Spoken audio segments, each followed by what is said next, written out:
અમને ટોલમાંથી મુક્તિ આપવામાં આવે। હવે આજે અમે અહીંયા મોખા ટોલ નાકો બંધ કર્યો છે।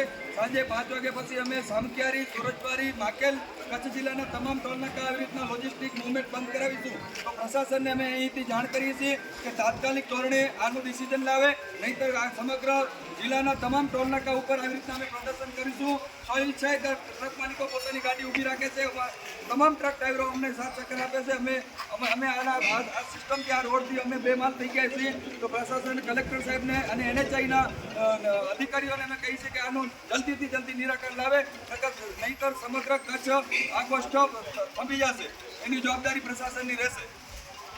અને અત્રે અમે એ પણ જણાવી દઈએ આપને કે આ લડાઈ, કે આ ચળવળ કોઈ ખાલી અમે ટ્રાન્સપોર્ટરની કે કોમર્શિયલ વાહન માલિકોની નથી। આપ સૌ જાણો છો તેમ 4 વ્હીલર હોય, ચાહે તમે પત્રકારનું હોય કે ચાહે અધિકારીનું હોય, ખાડાના ભોગ તો આપ પણ બનતા હશો।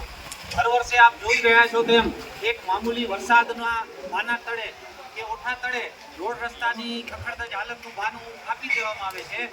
રાજાશાહી વખતના પુલ હજી પણ જો એની જગ્યાએ સ્થાપિત છે તો આ આટલા હજારો કરોડો રૂપિયાના ખર્ચે જે નેશનલ હાઈવે બને છે એ કેમ તૂટી જાય છે હર વરસાદમાં?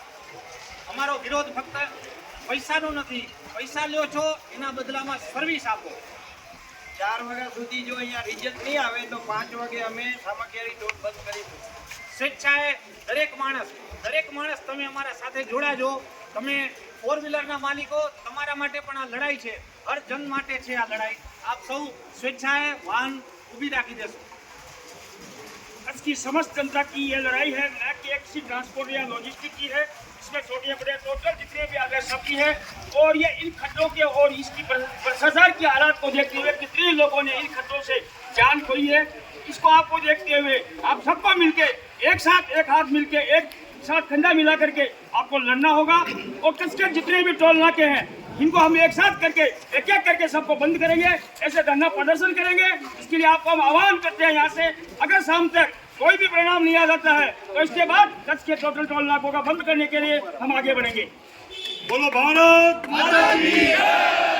बोलो भारत माता की जय!